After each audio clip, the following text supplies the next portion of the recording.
Na semana passada, o Dalber falou sobre esperança. E foi um tema muito propício para o culto, né, que nós estávamos vivendo. E, realmente, a carta de Filipenses, no capítulo 1, ela fala muito sobre esperança.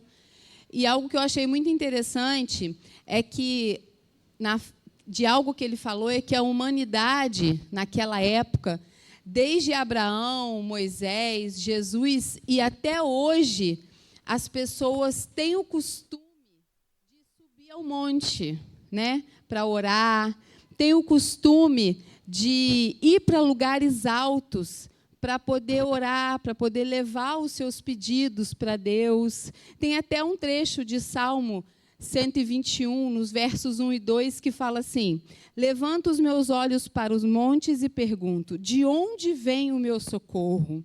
O meu socorro vem do Senhor, que fez os céus e a terra. E o interessante é que a gente sobe para se aproximar de Deus e Deus desce para se aproximar da gente. Realmente isso é incrível, né? O Dalber falou sobre isso na semana passada, e quando ele disse isso, eu não sei se você, mas eu cheguei a me arrepiar. Porque veja como que isso é interessantíssimo e realmente incrível.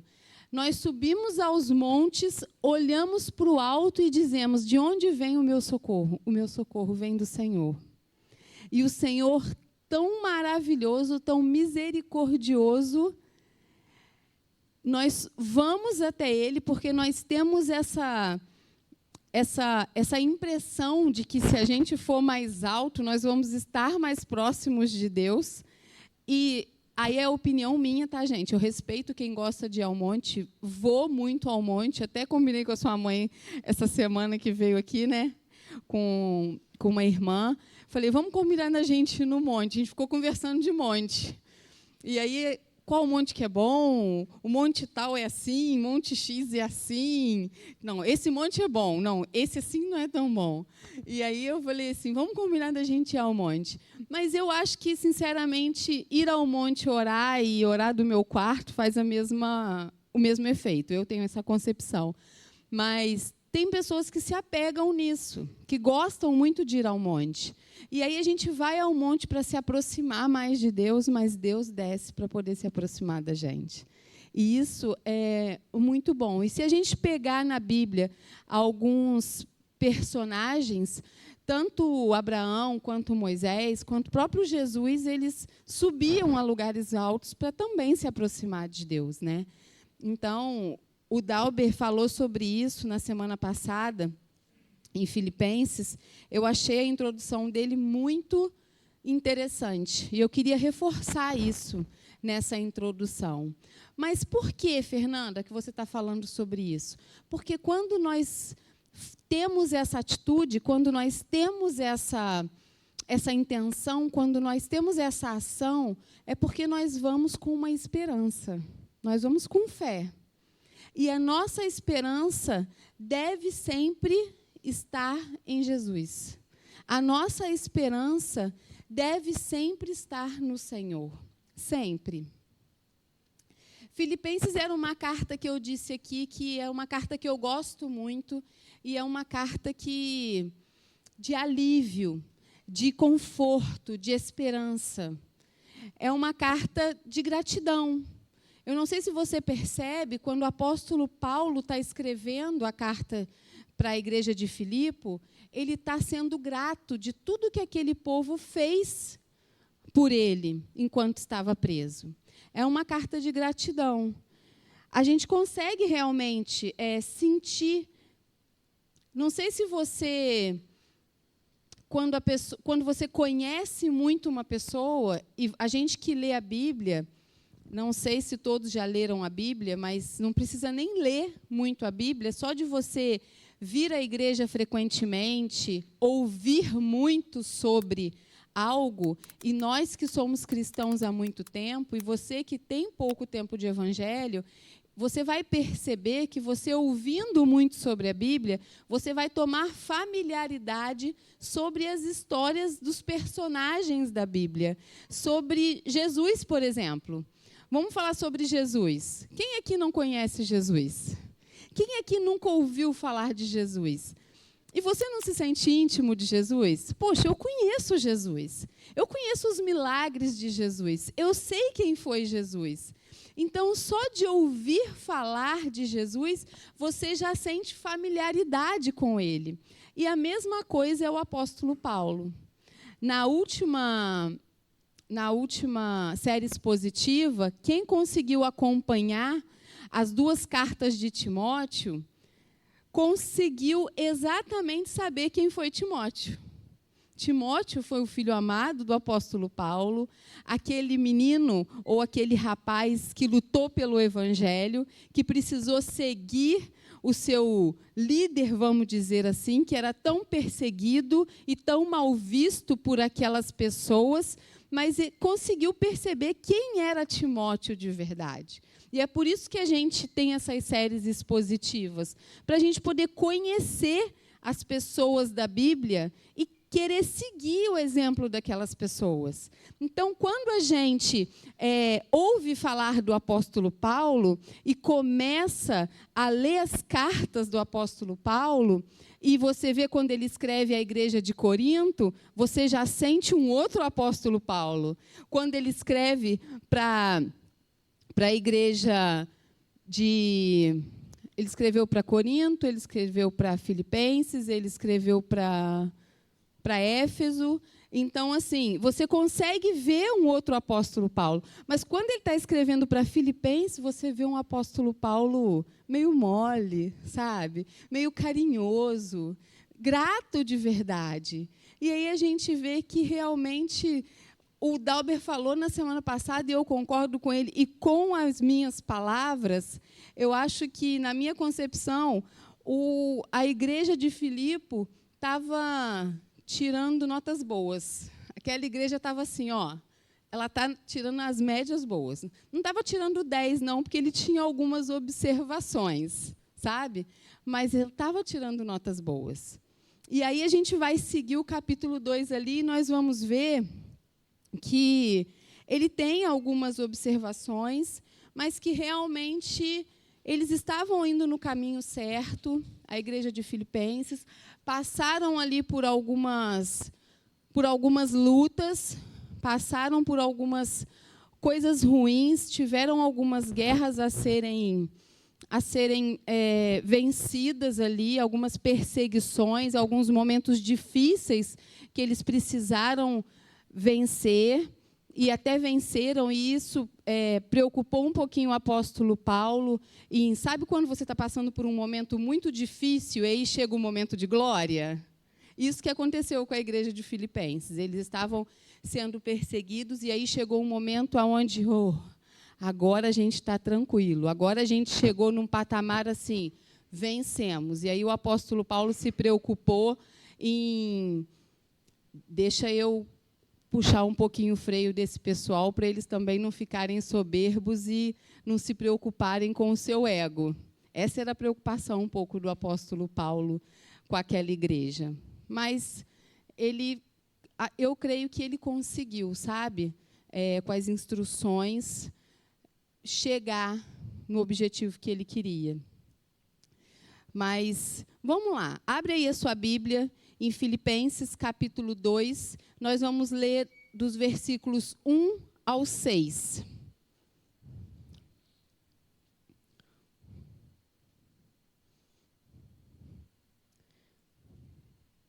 Por estarem unidos com Cristo, vocês são fortes. O amor dele os anima e vocês participam do Espírito de Deus. E também são bondosos e misericordiosos uns com os outros. Então, peço que me deem grande satisfação de viverem em harmonia, tendo um mesmo amor e sendo unidos de alma e mente. Não façam nada por interesse pessoal ou por desejos tolos de receber elogios. Percebem aqui que ele está um pouco preocupado deles se engrandecerem mas é uma instrução de algo que pode ser que aconteça. Mas sejam humildes e considerem os outros superiores a vocês mesmos, que ninguém procure somente os seus próprios interesses, mas também uns dos outros. Tenham entre vocês o mesmo modo de pensar que Cristo, Jesus que tinha. Ele também tinha a natureza de Deus, mas não tentou ficar igual a Deus. Eu creio que a base do capítulo 2, nós podemos dizer que era manter o amor e a unidade da igreja. Por que você acha que é tão difícil manter a unidade na igreja? Eu, sinceramente, já passei por várias igrejas. Eu não estou puxando sardinha para minha família, não, tá? Mas eu acho que na capela isso não é muito difícil. Não acho que na capela é muito difícil ter essa unidade, sabe? Mas quando o Marcelo abriu o culto de uma forma que eu acho que a gente tem a mentalidade muito alinhada. Quando a gente fala igreja, eu não estou falando igreja capela só. A gente pode falar também da nossa família. Eu acho a capela muito unida. Toda causa que a gente compra, a gente consegue cumprir mesmo, sabe? Não é fácil. Não vou falar para você que é fácil. Não, não é fácil. Mas eu digo a igreja de Cristo mesmo. Por que será que é tão difícil manter essa unidade? Muito pelo contrário. A maioria das vezes, a gente se separa. Às vezes a gente vê assim, a igreja de Cristo unida. Vamos orar pelo país, vamos orar pelas nações, vamos orar pelas causas. Mas, gente, me desculpe se eu estiver errada, mas na maioria das vezes isso é política. Sabe? Não sei se vocês têm esse mesmo pensamento. Existem as suas exceções.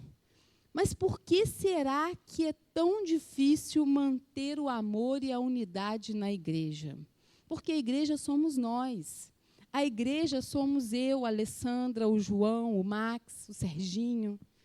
E por que é tão difícil eu ser uma com o Max, que é lá da Atos 2? Claro que existem as suas exceções. O Max está aqui servindo com a gente. Nós somos um. E isso é lindo, gente. Sabe? E é assim que eu creio que nós deveríamos ser. É isso que o apóstolo Paulo está dizendo lá no versículo 4, que ninguém procure somente os seus próprios interesses, mas também os dos outros. Que o Max não procure só servir lá na igreja, mas também aqui na capela. Entende? Que o Serginho, eu sei que vai várias vezes para lá servir lá na Atos 2. Por que será que é tão difícil?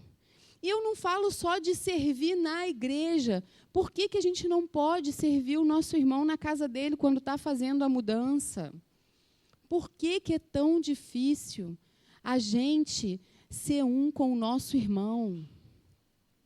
Porque, na verdade, foi para isso que nós nascemos. Na verdade, foi por isso que Jesus pagou um alto preço na cruz. Para que nós pudéssemos ser como Ele. Ali Ele estava nos servindo. Quando Ele pagou aquele preço, morreu por nós, se fez homem, Ele pagou um preço para nos servir. Ali Ele estava nos servindo. E por que nós não podemos servir o nosso irmão? Por que é tão difícil eu sair da minha casa um dia e ir servir o meu irmão na casa dele porque ele está precisando? Por que é tão difícil? Eu queria que você pensasse nisso. Sabe? Será que nós devemos acreditar mais nas pessoas? Porque hoje realmente está difícil a gente acreditar nas pessoas. Ai, Fernanda, mas é complicado, porque eu vou sair da minha casa, eu vou deixar de descansar, porque eu trabalho de segunda a sábado, e aí no domingo, que eu tenho para descansar, eu vou ajudar o fulano, que poderia estar fazendo isso e não faz. Eu vou me abdicar do meu descanso para o outro que é folgado fazer. Eu posso te falar uma coisa, com todo o meu amor, que se lasque ele, mas pelo menos você está fazendo a sua parte. Eu penso dessa forma. Sabe por quê, gente? Porque se a gente for pensar isso, esse mundo está perdido mesmo. E aí a gente nunca vai conseguir fazer o que a gente deveria fazer. Eu sei que dá raiva, eu sei que dá. Mas se a gente for ver isso, a gente nunca vai fazer o que precisa ser feito. Então, eu acho que a gente deve colocar em prática sempre. Olha, desde quando eu entrei na capela, eu não abro mão de como é que é mesmo? Não, de presumir sempre o melhor das pessoas, nunca andar... meu Deus... Corta essa parte, tá? Porque é uma vergonha eu não saber isso de cor. Então, peraí, deixa eu começar de novo para você colocar direitinho. Eu não abro mão dessa parte. Andar sempre desconfiada, não esperar sempre o melhor das pessoas. Nossa, minha cabeça está muito ruim. Fala aí, Marcelo. A colinha. Não ande constantemente desconfiado. Pense sempre o melhor das pessoas.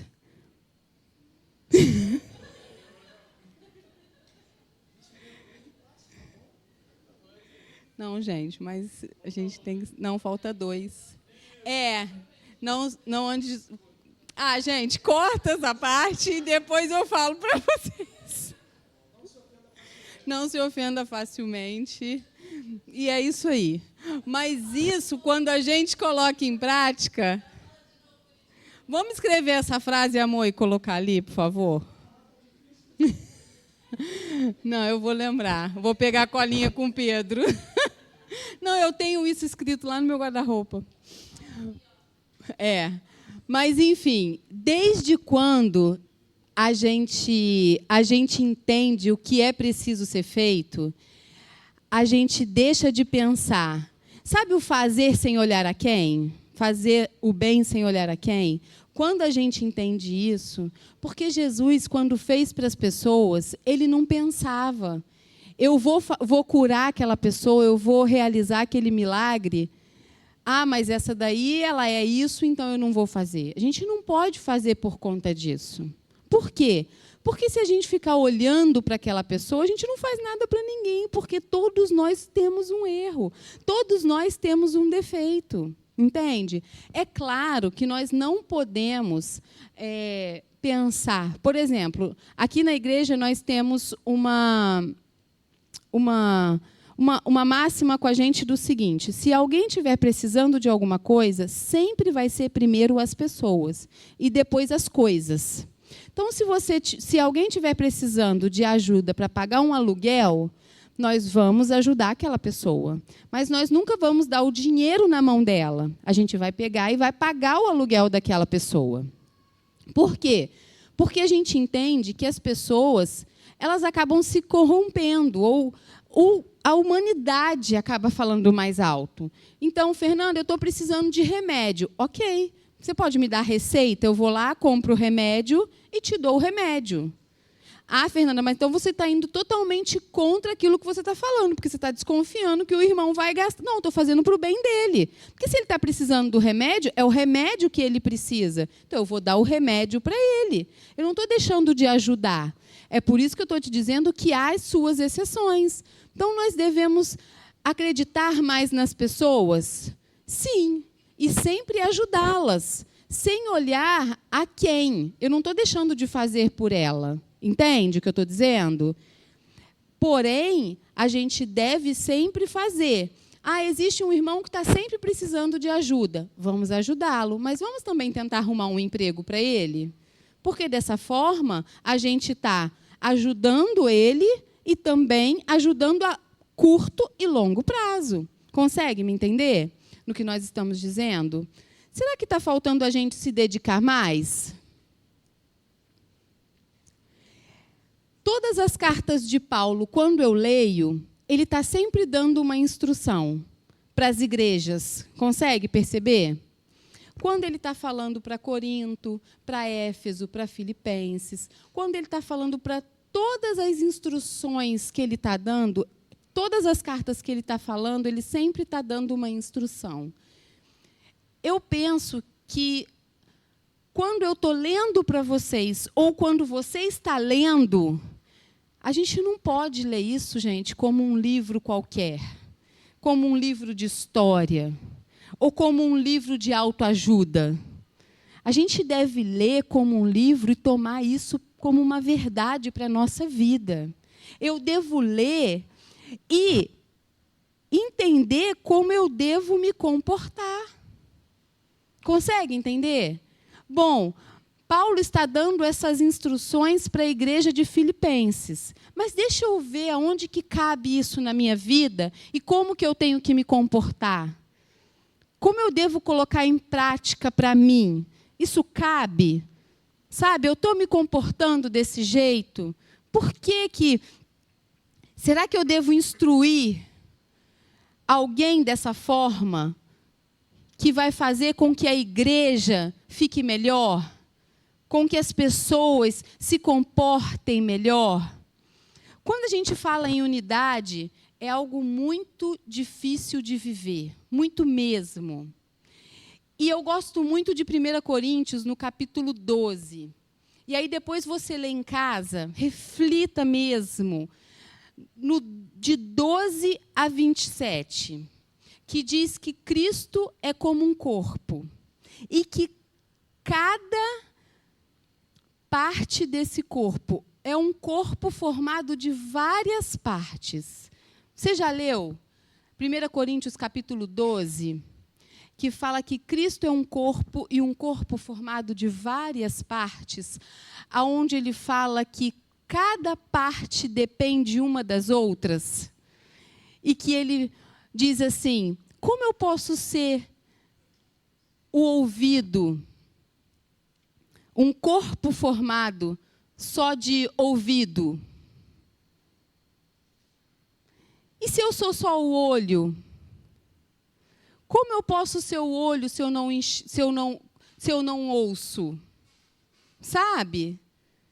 Eu estou conjecturando aqui para vocês poderem entender como pode ser um corpo formado de várias partes, aonde a parte mais insignificante tem mais valor, aonde a parte mais importante, muitas das vezes, ela é menos honrosa.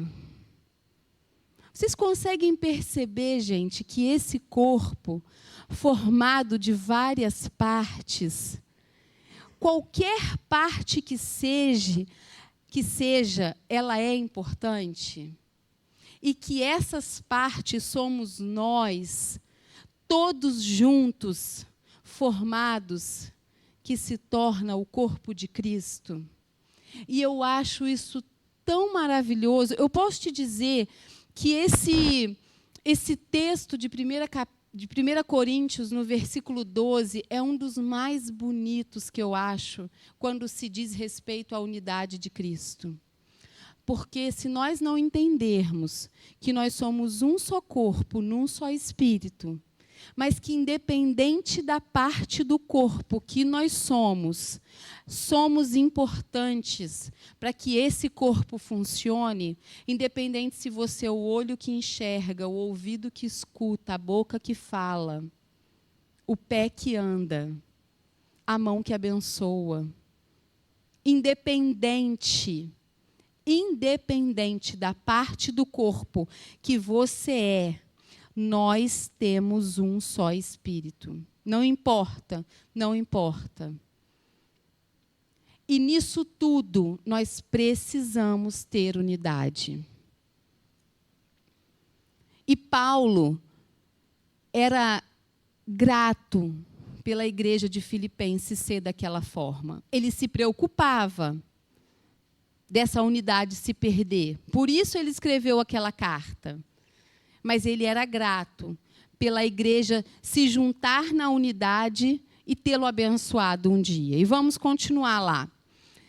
Agora vamos para o versículo 7 ao 11, que ele diz assim: pelo contrário, ele não abriu mão de tudo o que era seu e tomou a natureza de servo. A gente terminou o versículo 6 dizendo que Jesus tinha a natureza de Deus, mas não tentou ficar igual a Deus.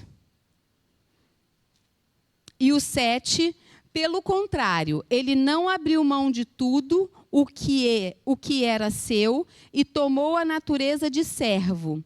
Tornou-se assim igual aos seres humanos e vivendo a vida comum de um ser humano. Ele foi humilde e obedeceu a Deus até a morte de cruz.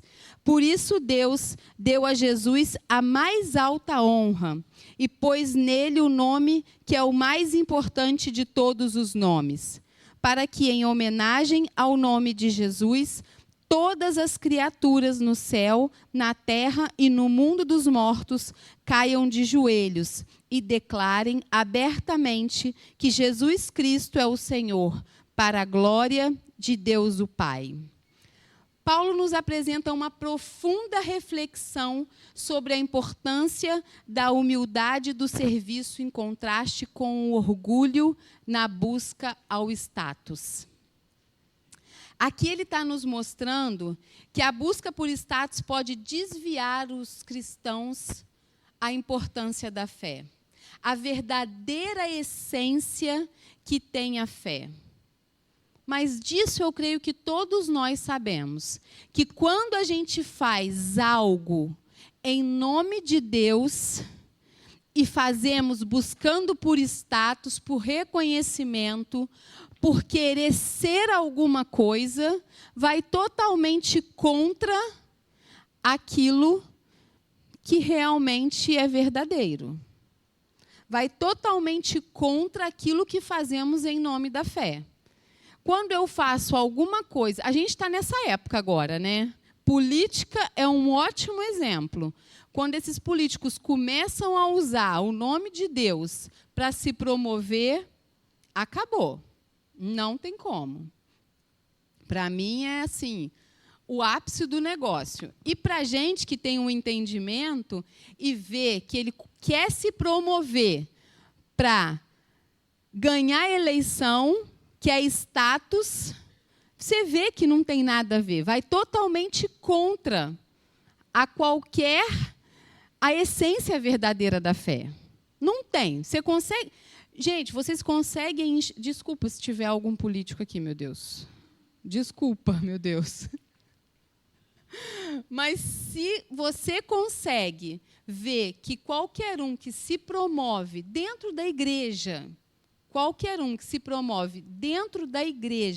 querendo fazer algo para seu benefício próprio, para querer ser pastor, para querer ser diácono, para querer ser qualquer coisa. É por isso que aqui na igreja a gente não gosta de promover esses tipos de título.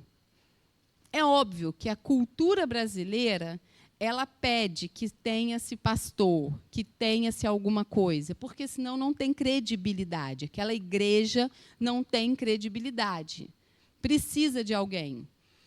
Porém, se você fizer algo para promover status, vai totalmente contra aquilo que um dia a gente creu, aquilo que um dia a gente buscou, a importância daquilo que nós fazemos. E eu acho que, se a gente pensar que nós somos uma igreja de unidade, a gente precisa fazer uma reflexão, que a unidade ela vai de encontro com a humildade. Sabe? A gente só consegue ter unidade se nós tivermos humildade. Porque sabe quando eu falo da unidade do corpo de Cristo? E quando a gente entende que a unidade é cada um com o seu dom? Eu me lembro que quando o Washington ele perdeu a audição, eu ouvi muito isso, gente, muito, muito mesmo. As pessoas diziam assim, e é muito difícil quando você perde um sentido já depois de velho, e até você se adaptar com aquilo, é muito difícil, né? E eu ouvia, e a gente estava numa crise muito grande, porque a adaptação de uma pessoa surda dentro de casa, até ele ter um aparelho de qualidade, aquela coisa toda, era um terror. E as pessoas diziam para mim assim, nossa, Fernanda, mas ele só ficou surdo. Ele podia estar cego. Ou ele podia ter perdido uma perna. Pensa bem. Eu acho que ficar cego é pior do que ficar surdo. Eu ouvi muito isso, gente. Muito isso. Muito. Por que eu estou te falando isso? Porque quando a gente fala em unidade de um corpo, e existem alguns dons, alguma importância no corpo, eu de verdade, você não tem noção do que é ficar surdo. É muito ruim. Eu não consigo imaginar como é ficar cego. Também deve ser muito ruim. Tanto quanto. Tanto quanto. Porém, a unidade do corpo, você ficar cego e você ficar surdo, cada sentido tem uma importância. Tanto quando você perdeu um dedo mindinho. Esse dedo mindinho, ele tem uma importância para o seu corpo, que faz falta na hora de você executar alguma função no seu dia a dia, né? E aí, quando você não tem essa função, você precisa ter a humildade para quê? Para poder desenvolver aquilo que você precisa fazer sem o seu dedo mindinho. Como o Washington, que perdeu a audição. O Washington era uma pessoa antes de perder a audição. Era uma pessoa que tinha as suas habilidades antes da audição, que tinha uma dicção falada muito melhor, que pregava de uma forma totalmente diferente do que ele prega hoje, vamos dizer assim. O Washington já era pastor antes de perder a audição e pregava, hoje não. Hoje ele tem algumas limitações que ele precisou enfrentar, que ele precisou, e as pessoas não sabem disso. E até hoje, e eu estou falando isso, gente, porque ele lida bem com isso, tá? Ele não lida bem com quase nada, mas ele não liga de eu falar, tá, gente? Ele está ali coçando. Mas, assim, ele fala algumas palavras erradas, ele não tem algumas dicções boas, mas ele precisou enfrentar os monstros dele. E quem não sabe disso, julga ele. Fala que, tipo assim, o Washington não tem uma boa comunicação. E fazer o quê? Ele é surdo. Alguns surdos vão falar errado mesmo, alguns surdos vão ouvir errado, porque tem alguns sons que ele não ouve. E ele precisa ter a humildade. Ele tem a humildade, ele só se ofende. Mas ele fica mimimi, não se ofende, não, ele fica mimimi. Ele precisa ter a humildade para poder conviver com isso. Por que eu estou te falando isso? Porque a unidade, para ele poder conviver com as pessoas, com o corpo, precisa estar junto com a humildade. Consegue entender? Então, assim, a humildade e a unidade precisam estar juntos. E é sobre isso que o apóstolo Paulo fez. E Jesus, gente, precisou ser a humildade em pessoa.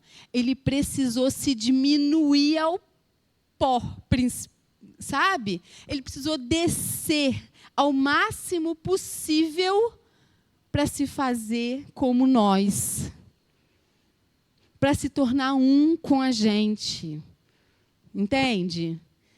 Se entregar na cruz, por mim e por você, para que a gente tivesse a possibilidade de sermos um corpo, cada um com a sua parte. independente se eu sou a orelha e a Luna é a cabeça, o cérebro pensante.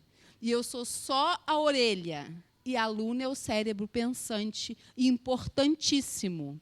Só que a Luna nem aparece. E eu posso andar com um brinco de ouro adornado. Você consegue entender? Então, é disso que a gente precisa entender. É disso que a gente precisa entender. Sabe, não importa se a gente é a parte bonita que aparece ou se a gente é a parte importante que ninguém vê. O que importa é que nós somos importantes. Amém? Filipenses 2:18. Vamos lá. Portanto, meus queridos amigos, vocês me obedeceram sempre quando eu estava aí. Devem me obedecer muito mais agora que estou ausente. Continuem trabalhando com respeito e temor a Deus para completar a salvação de vocês. Pois Deus está sempre agindo em vocês para que obedeçam à vontade dEle, tanto no pensamento como nas ações. Façam tudo sem queixas nem discussões, para que vocês não tenham nenhuma falha ou mancha. Sejam filhos de Deus, vivendo sem nenhuma culpa no meio de pessoas más, que não querem saber de Deus. No meio delas, vocês devem brilhar como as estrelas no céu. Então, ele está dizendo que a gente precisa fazer diferença. Entregando a elas a mensagem da vida. Se agirem assim, eu terei motivo de sentir orgulho de vocês no dia de Cristo, pois isto mostrará que todo o meu esforço e todo o meu trabalho não foram inúteis. Talvez o meu sangue, isto é, a minha vida, seja apresentado como uma oferta, junto com o sacrifício que vocês, por meio da sua fé, oferecem a Deus. Se isso acontecer, ficarei contente e me alegrarei com todos vocês. Do mesmo modo, vocês também devem ficar contentes e se alegrar comigo. Eu creio que a prisão de Paulo contribuiu com o progresso do Evangelho. Eu creio que ele fez a diferença ali naquele lugar. Quantos carcereiros não ouviram falar de Jesus? Quantos presos vocês acham que não ouviram falar de Jesus? Quantas pessoas vocês acham que não ouviram falar de Jesus? Nossa, Fernanda, mas será que Paulo precisou ficar preso só para isso? Claro que não. Eu creio que tinha um propósito para ele poder estar preso ali. Mas eu acho que a prisão dele fez muita diferença. Paulo fez por merecer também de estar preso, né, gente? Vamos combinar. Mas também tinha um propósito para ele poder estar preso. Paulo estava preso. A gente não tem dúvida que ele foi o maior missionário da história. Mas a mensagem de Jesus não estava presa. E eu vou falar uma loucura aqui que vocês vão dizer assim, Fernanda, você está doida. E eu vou fazer uma analogia aqui que eu vou te dizer uma coisa. Paulo estava preso. E nós, muitas das vezes, nos sentimos presos como Paulo. Sabe, muitas das vezes, a gente se sente preso como Paulo. A gente se sente preso, às vezes, no nosso pecado. A gente se sente preso na nossa própria vida, que nos impede de ir pregar, no nosso trabalho, no nosso dia a dia, na nossa família. E olha, mas a mensagem de Jesus, gente, ela não está presa. Ainda não. Graças a Deus. A mensagem de Jesus, ela está solta. Ela está solta. Nós ainda não estamos proibidos de pregar a mensagem de Jesus. Paulo estava preso, mas a mensagem de Jesus estava solta. E ele usava as pessoas para poder sair e levar a mensagem de Jesus. E nós, às vezes, nos prendemos a coisas que a gente mesmo se impede de ir pregar a mensagem de Jesus. E eu não digo sair pregando, pegando o microfone, ou, Fernanda, mas eu não tenho o dom de pregar como você tem. Não estou dizendo isso. Pregar Jesus com a nossa própria vida mesmo, sabe? É expressar Jesus com a nossa própria vida. E por que a gente não faz isso? A gente está preso. Depende de nós levar a mensagem de Jesus. Não dependia de Paulo. Paulo não tinha escolha. Ele estava preso numa prisão que ele não podia sair. Nós não estamos presos numa prisão. Jesus pagou o preço para nos libertar. Nós estamos libertos, nós somos libertos. Se fosse uma igreja pentecostal, eu ia dizer, posso ouvir um amém? Nós somos libertos. E temos que seguir em frente em pregar a mensagem de Jesus. Não exista quem não ouviu falar de Jesus, mas existem pessoas que realmente precisam conhecer a Jesus. Não é ouvir falar, Jesus te ama. Isso todo mundo ouviu falar, gente. Todos ouviram falar, Jesus te ama. É sentir, Jesus te ama. Entende? É viver aquilo que a gente viveu aqui semana passada. É ter experiência com Jesus. E nós podemos passar isso para as pessoas. Nós podemos proporcionar isso para as pessoas. E a gente está aqui para quê? Para o nosso bel prazer? Por que a gente veio aqui hoje? Por que a gente sai de casa domingo de manhã para vir à capela? Para tomar café? Bom, gostoso. É uma delícia a gente ter o nosso momento de comunhão, gente. É muito bom mesmo. Mas não pode ser só para isso. A gente precisa vir aqui para nos encher.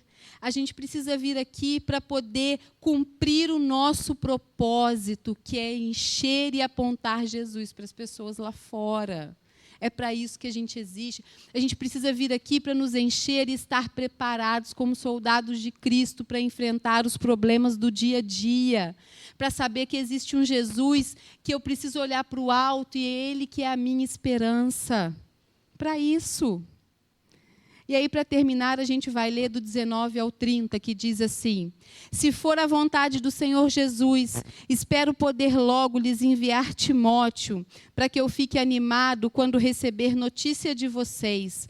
Pois Timóteo é o único que se preocupa com vocês, como eu me preocupo, e é o único que, de fato, se interessa pelo bem-estar de vocês.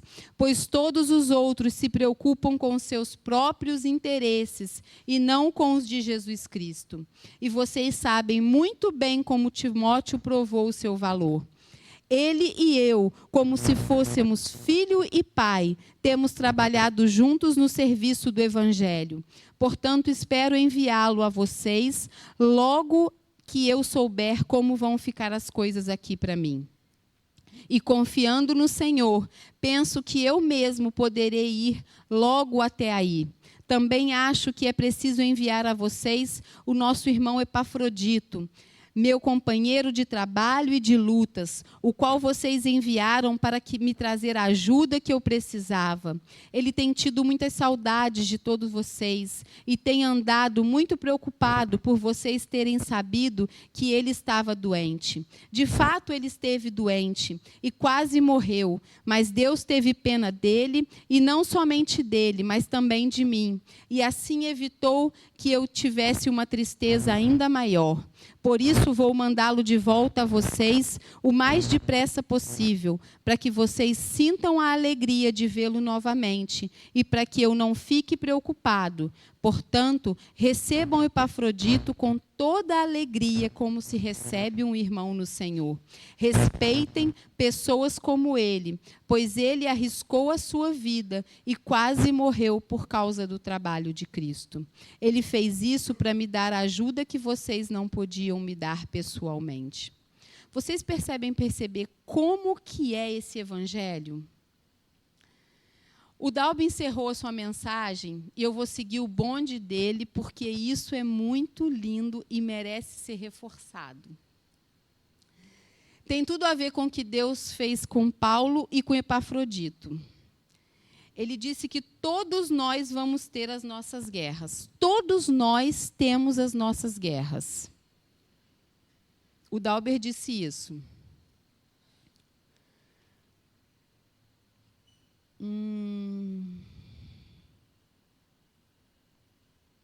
Espera aí.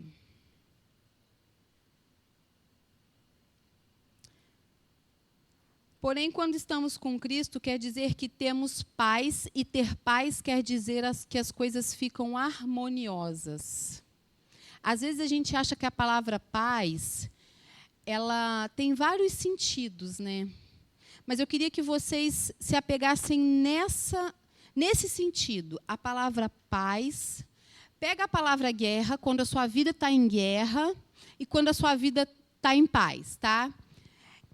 A paz colocam as coisas em harmonia e colocam as coisas no lugar. Elas ficam leves, ou seja, você está em guerra e aí quando tudo parece que está fora do lugar, as coisas ficam harmoniosas, mas você aguenta aquilo que está acontecendo. E se a gente pegar, quando eu digo que esse evangelho ele é muito lindo, aquilo que Jesus faz pela gente, a preocupação que ele tem com a gente, se a gente voltar e ler o versículo 27 e 28, diz assim, olha, de fato, Epafrodito, tá? Paulo está falando de Epafrodito. De fato, ele esteve doente e quase morreu. Mas Deus teve pena dele, e não somente dele, mas também de mim. E assim evitou que eu tivesse uma tristeza maior. Por isso vou mandá-lo de volta a vocês, o mais depressa possível, para que vocês sintam a alegria de vê-lo novamente e para que eu não fique preocupado. E aí, portanto, recebam Epafrodito com toda alegria, que recebam um irmão no Senhor. Olha só, Epafrodito estava doente. Aquela igreja gostava muito desse irmão. Então, Deus não permitiu que ele morresse, porque sabia a grande tristeza que iria causar tanto para Paulo quanto para aquela igreja. Ele deu livramento para Epafrodito somente para que Paulo não ficasse triste e nem aquela igreja. Vocês conseguem entender isso que a gente estava comemorando aqui na semana passada? Vocês conseguem entender o quanto esse evangelho é lindo? O quanto Deus, ele se preocupa conosco e ele traz o milagre, ele dá o livramento, ele faz aquilo que ele quer para poder nos ver bem. O quanto ele faz aquilo que ele quer para poder, por preocupação com seus filhos. Quando tudo parece que vai desmoronar, quando tudo parece que não tem jeito. Aquela igreja estava vivendo um momento tão bom. Ela tinha passado por um momento tão difícil, e aí veio um momento de bonança, um momento onde Paulo estava escrevendo uma carta de elogio, uma carta de gratidão, uma carta leve de paz. E aí, se no momento desse contexto, Epafrodito, que era um irmão tão amado, tão querido, morre. Não cabia aquela tristeza, sabe? Naquele momento, para aquela igreja. E aí Deus dá o livramento, e aí Paulo manda Epafrodito para poder encerrar com chave de ouro o negócio. Deus é muito maravilhoso. Consegue entender? Ter paz. A paz de Cristo é ter esperança. E a gente não deve só ter esperança, a gente deve ter humildade, para que a gente consiga ter a unidade. Amém? Para que a gente consiga ter a unidade, assim como Jesus teve quando ele se entregou por nós. Assim como, pode ficar de pé, assim como Jesus teve quando ele se entregou por nós. Ele começa Filipenses falando: por estarem unidos com Cristo, vocês são fortes. O amor dele os anima e vocês participam do Espírito de Deus.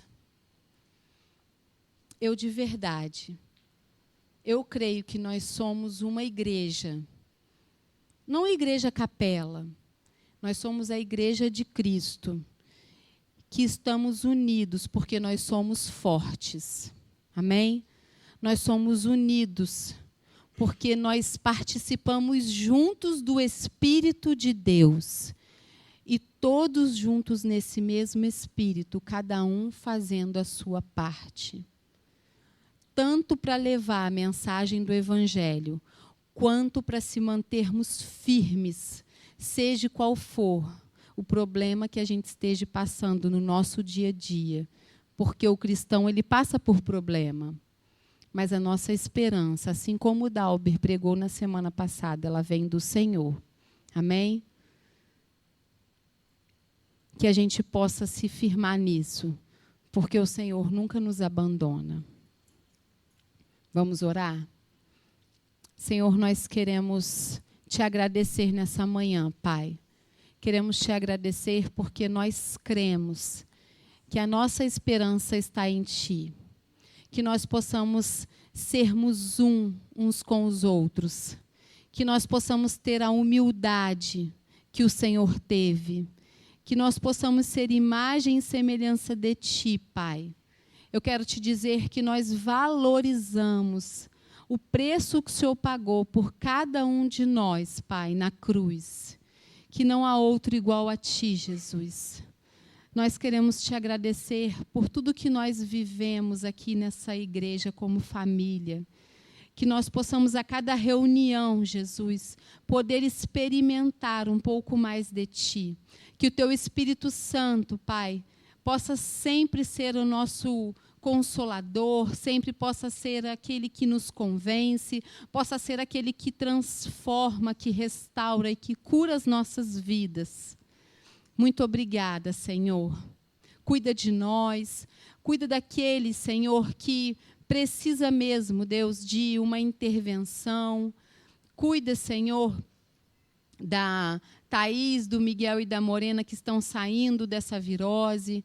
Cuida da Karina, Deus, que está se preparando para começar a quimioterapia. Cuida, Senhor, lá do Arthur, que está saindo também lá do vírus que ele pegou.